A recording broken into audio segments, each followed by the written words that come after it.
Kiran waya ka iya zama duk minti ɗaya naira 40 a Najeriya. Masu sauraro, barkanmu da saduwa da ku a daidai wannan lokaci. Idan wannan shine zuwanka na farko wannan channel, sai ka daure ka danna subscribe da kuma ƙararrawar sanarwa, domin ta haka ne kawai za ka ke samun sababbin ayyukanmu da zarar mun ɗora.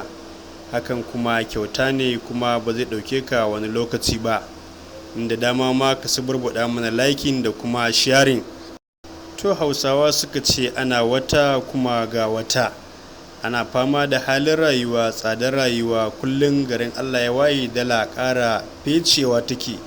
Tsakaninta da naira nema take ta kai nisan tsakanin sama da ƙasa.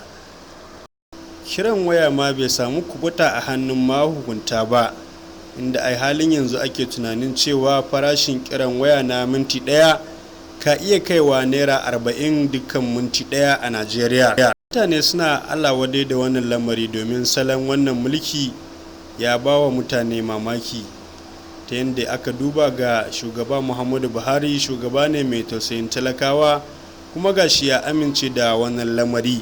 Shi kuma ministan sadarwa Isa Alifantami gashi malami kuma mai tausayin al'umma, amma an rasa ta ina gizon ke saƙa. Lamarin ka ƙara taɓarɓarewa a koda yaushe. Ministan kudin Najeriya Zainab Ahmad ta sanar da yiwuwar fara sabon tsarin, domin kuwa ta sanar da cewa shugaban ƙasar Najeriya Muhammadu Buhari ya sahale musu sabon tsarin domin ƙarin haraji.